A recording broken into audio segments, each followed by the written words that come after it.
As Bitcoin just crashed below $100,000 yesterday, new rumors are circulating that a Middle Eastern giant has just quietly surpassed the 200,000 Bitcoin that America owns. Today, we're going to be talking about the massive $20 to $30 billion secret accumulation that the Middle East is rumored to be engaging in, because you guys have probably all seen the rumors circulating on Twitter. But today I want to show you guys the data. I want to show you guys the other 20 nations around the world currently talking about strategic Bitcoin reserves. We're going to be looking at the data behind the third strategic supply shock. That's right. Willy Woo believes that there have been 3 supply shocks in history, and I don't think it's a coincidence that the third great supply shock started this year at the same time that these rumors about the Middle East have been circulating. But I also want to be playing a clip for you guys. I have the clip on screen of Mike Novogratz, and I think this is an interesting clip because it adds some more data and some more confirmation behind some of the rumors circulating on Twitter about these Middle Eastern countries. I'm going to shut up and play the clip for you guys. Let me know if the audio works on this. Because it forces every other country in. Countries are already buying it. I've got a dear friend, the guy that actually turned me on to Bitcoin in 2013, who's in the Mideast right now. And he said he's never seen anything like it. He's convincing more people to buy Bitcoin in the 3 days he's been there than any time in his whole career. And they're huge pools of capital. And so we're seeing something globally. When Trump advocated in Nashville that he was going to be a crypto president, a Bitcoin president, and now he's the president, let me tell you, other leaders heard that. And so I think we're strapping in for what could be an amazing rally. I want to get back to your point on, hyperinflation, Mike, or at least more than 4%. I look at a longer term. I do want to talk about hyperinflation here in a moment, but I'm going to stay on topic. Mike Novogratz has friends in the Middle East who are confirming that, yes, the Middle East are buying Bitcoin. There are people in the Middle East buying a lot of Bitcoin. Now, let's go to some of the rumors that were circulating on Twitter, okay? I think this is an interesting one because American Hodl is generally a little bit more on the measured side of things. He's been in Bitcoin for a long, long time now, a great Bitcoiner. And he says here, the rumor I heard coming out of Dubai is that the Emirates already amassed 300,000 Bitcoin. If true, America is behind and needs to catch up quickly. Okay, so again, we are going to be talking about the third great supply shock here in a moment. But again, you can see literally every Bitcoin Twitter account have been talking about the rumors of the UAE potentially buying somewhere between 20 and $40 billion of Bitcoin. All of these rumors were circulating, but again, I wouldn't just be making a video if I didn't think there was a little bit more to this story. So I saw this chart here. I've popped it up on screen. Now, I saw this around a week ago, and I thought, okay, it's interesting. I've been planning to make a video on this chart. This is created by Willy Woo, and he says, very simply, welcome to the third great Bitcoin supply shock. And I thought, that's pretty interesting. And I've been kicking around that idea in the back of my head for a week or so here. And it kind of aligns with a chart that I made way back in the middle of 2023, July 2023. Again, I was bull posting about why things are different in 2023 with the Bitcoin on exchanges. So again, I'm going to combine these two charts today and have a little bit of a look for why I think this supply suffocation could be explained by the nation state FOMO that we are seeing today. Okay, because again, some people are saying, okay, the rumors in the UAE, they're just rumors, nothing more. That's not entirely true, okay? We do know the UAE has a $2 billion state-sponsored Bitcoin mining operation. That's public, okay? This isn't private. We do know that Oman have publicly invested $1.1 billion into Bitcoin mining. Dubai removing taxes off of Bitcoin. Even just recently, the largest Bitcoin conference in the world, hosted by, David Bailey from the Bitcoin conference, was in the MENA region. It was in Dubai, the Middle Eastern region, Middle Eastern and North African region. So we are seeing lots of signposts that the Middle East are publicly interested in Bitcoin. This is not an extrapolation of the truth. They are publicly mining Bitcoin. Many of these Gulf nations have been very clear about their intentions. And then we have all of these other articles that have been circulating all year. Is Qatar or Saudi Arabia secretly accumulating Bitcoin? Who remembers the rumors from earlier in the year? We saw the Emirate of Qatar, their leader, go to El Salvador in December 2023 to meet with Bukele. And then 2 months later, the same Emirate of Qatar was spotted in Madeira, Portugal, at the same time that one of the biggest European Bitcoin conferences was being held in, Madeira. Okay. So, and his private jet, funny enough, actually landed at the exact same time, on the exact same day that billionaire Michael Saylor arrived in Madeira. Okay, I'm sorry if I sound distracted. I was trying to show you guys some receipts for what I'm talking about. Where am I pointing? It's like where I point on this side of the world, it's flipped. It's strange. I don't know what's going on there.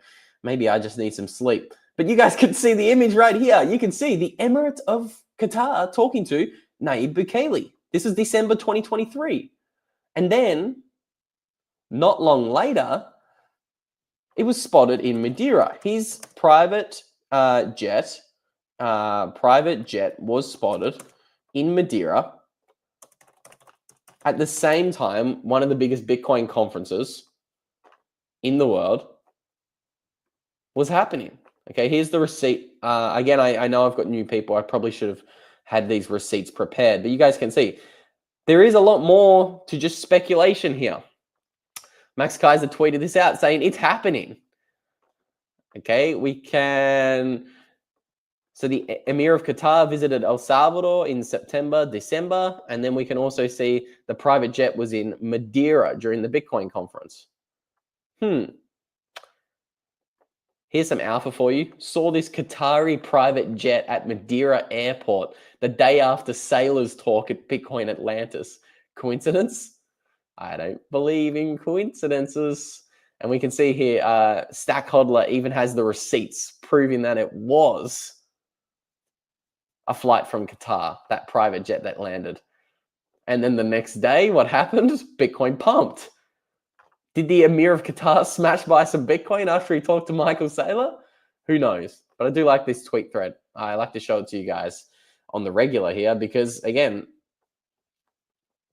you can't really, sure, you could say things are rumors and speculations and coincidences all you want, but when you line up the dominoes like that and they all fall down, or you know what they say, when it quacks like a duck and it walks like a duck, it's probably an effing duck, okay? The Middle East, I believe, and have believed for a long time, are very interested in Bitcoin and have probably been buying Bitcoin. And now the fact that we have so many of these other nation states publicly investigating Bitcoin, look at the list. I'm going to go through this list for you guys in another video I've got prepped this week. But I will draw your attention to the fact that Saudi Arabia is on that list, publicly exploring a Bitcoin strategic reserve. Okay, so again, add that to the list of dominoes and the list of coincidences going on with the Middle East, Qatar, and Saudi Arabia. But again, some people might be wondering, okay, 200,000 Bitcoin is a lot of Bitcoin, right? Can they even buy that amount of Bitcoin? Well, it is possible because a lot of people don't know the Middle Eastern countries are incredibly rich, much richer than most people think. Okay, if we have a look, I have a chart here of the 10 largest sovereign wealth funds. And we can see, let's have a look at some of these names. So we have Norway, China. Then we have number 4 on that list, Abu Dhabi Investment Authority, $900 billion sovereign wealth fund. Again, can they put 20 billion into Bitcoin? Yeah, of course they can. Absolutely they can. No doubt in my mind that they can take a little bit of a Bitcoin allocation. Okay. What else can they do though? I think they can do a lot more than that. I think they can do bigger and better things than that. We can also see who else is on that list. Kuwait, 801 billion. And then we have the Saudi Arabia Public Investment Fund, 700 billion. And we have the Qatar Investment Authority, 450 billion. So out of the top 1, 2, 3, 4, 5, 6, 7, 8 largest sovereign wealth funds, 4 of them are in the Middle East. And I've showed you guys the receipts. All the Middle Eastern countries are very interested, at the very least, in buying Bitcoin. If not, they've already adopted it and they're already publicly mining it, which again, I think is a hell of a coincidence. It's a hell of a signpost I think that we need to be paying attention to. Because publicly, we're watching all of these strategic Bitcoin reserves get spun up. The world is slowly but quietly coming into Bitcoin. And then at the same time, we can see the hard data changing. We can see the hard data changing. Now, this gets me into diving into this chart in a little bit more detail about what Willy Woo's calling, welcome to the third great supply shock. And I do want to talk about this third great supply shock in a little bit more detail. Okay, but I think before we talk about the coins on exchanges and the amount of Bitcoin on exchanges, I would be remiss if I didn't always encourage you guys that Bitcoin on an exchange, it's not your own Bitcoin. Okay, if you don't hold the private keys to your own Bitcoin, you do not own your Bitcoin. It is as simple as that. And that's why I always encourage you guys to strip your Bitcoin off an exchange, put it in your own self-custody. Once you do that, back up your precious Bitcoin keys. Your Bitcoin private words, that's what else we call them. Those are your 12 or 24 words that back up your hardware wallet. I always encourage you guys to not write those down on paper. I always encourage you guys to go and stamp those things into titanium, something that's actually going to last the test of time. As Austin in the chat says, not your keys, not your Bitcoin. It's okay to give shitcoin keys away though. Yeah, if you got shitcoins, sell them all. Don't worry about backing up your shitcoin private keys. They're going to be worth nothing in 5 years anytime. But your Bitcoin private keys, back those things up on a generational wealth storage vehicle to protect your generational wealth. Okay, and that is Bitcoin. And that is the titanium plate you guys can get from Stampseed. So you guys can get 15% discount of anything you want to buy from Stampseed. Use a promo code Luke15. That is linked down below in the description. Now let's talk a little bit more about these coins on exchanges and this third great supply shock that Willy Woo is talking about. So let's break it down. Rock VTM's late. It's all right. We waited for you, my man. I was going to end the chat because I was going to end the live stream because I'm a bit sick, but we can't do that. Rock just arrived. Look at that. All Night Hard has also put that promo code for Stampseed in the chat. Thank you so much, my friend. Appreciate your work. So I'm going to try to make myself as small as possible so you guys can see the supply shock that I'm looking at. So we can see let's look at the white text on these charts. So we can see the first great supply shock all the way back in 2011. You can see that we should certainly not sell now and give up. Kerry's comment in the chat. You should be buying Bitcoin now. What's this bearish talk about selling Bitcoin? Vamos. Our first 15% pullback in this bull market and everybody's scared. We're going to get to the price action in a minute here, guys. Don't you worry. We're going to check in on the charts. I know you guys love checking in on the charts. So let's have a look. The first great supply shock was all the way back in 2011. Coins on exchanges dropped violently, and we saw an enormous bull run. Now, Willy Woo is saying that the first great supply shock was caused by Silicon Valley tech bros buying. So this is people like Chamath Palihapitiya, Andreessen Horowitz, I can't pronounce his name, Horowitz, I believe, Fred Wilson, and the Winklevoss twins. The big, tall twins that are some of the largest holders of Bitcoin. They all began to accumulate Bitcoin in the first great supply shock And what happened? Bitcoin rallied from like what, $10 to $1,300, did 100x in a year. So that was the first great supply shock. The second great supply shock, we can see here in the white text. This happened as Bitcoin was in the 2019 range. We can see price kind of chopped around here between 10K and, 10K. It was in the 10K region for around 2 years between 2019 and mid 2020. During that time, hundreds of thousands of Bitcoin flew off the exchanges. I want to try to make this visualization a little bit better for you guys and a little bit clearer. I prefer this chart here. The white background really stands out like a set of acorns on a pit bull. Okay, we can see here that this kind of peak happened just after this red box in 2018. Okay, coins started precipitously leaving the exchanges in 2020, just after that red box in 2018. This is the beginning of the first great supply shock. The second great supply shock. What happened after we saw that? Well, Willy Woo says that this is when Michael Saylor rediscovered Bitcoin and he told his friends. I love the little captions he has on these. So that was what caused the second great supply shock.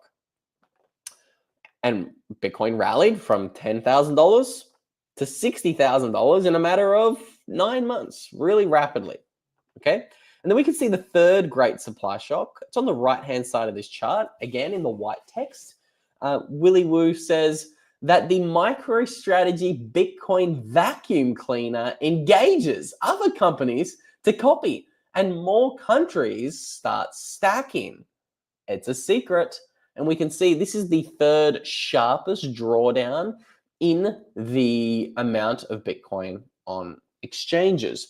Now, Willy's chart is a little bit different to some of the other charts that I've seen, but it does show that coins on exchanges right now are at their lowest level since 2018, okay? Now, his chart says there's 2.8 million Bitcoin on exchanges. Again, I always like to give the caveat that there's lots of different metrics and charts that measure Bitcoin supply on exchanges slightly differently. The one that I like to look at shows us a slightly different number, showing us there's around 2 million Bitcoin on exchanges today in 2024. But the takeaway is clear. Doesn't matter, even if you look at the charts spread by Checkmate and TXMC, good friends of mine who are a little bit less bullish on the supply shock, even their charts, the more conservative looking charts that take into account Coinbase custody, even those charts show that for the past 4 years, yes, coins are trending down. We've ended the era of coins entering the exchanges and going onto the exchanges. Even if you look at the most conservative charts of coming from people who don't entirely believe in this supply shock narrative, okay? So I think the data is really clear here. We're in a different era for Bitcoin. I like to show you guys all of the charts, all of the data points, all of the viewpoints here on Bitcoin, but I think we are entering this supply shock. And I think, again, we have some data on chain showing that hundreds of thousands of coins are leaving the exchanges. Okay, the data doesn't lie. Something's changed since 2020. Of course, we have rumors coming out of the Middle East that we've covered today. We have not only rumors, we have people with firsthand experience. This was the video that we played you guys from Novogratz. He said he has friends in the Middle East openly saying, hey, I think I've got a little bit of a supply shock going on here. Okay, we also have all sorts of other Bitcoin Twitter accounts talking about this supply shock. Okay, so again, yes, at this stage, we have no confirmation. Everybody was asking me about it over the past couple of days. Yes, we don't have any confirmation right now, but what I will tell you is that typically where there's smoke, there is fire.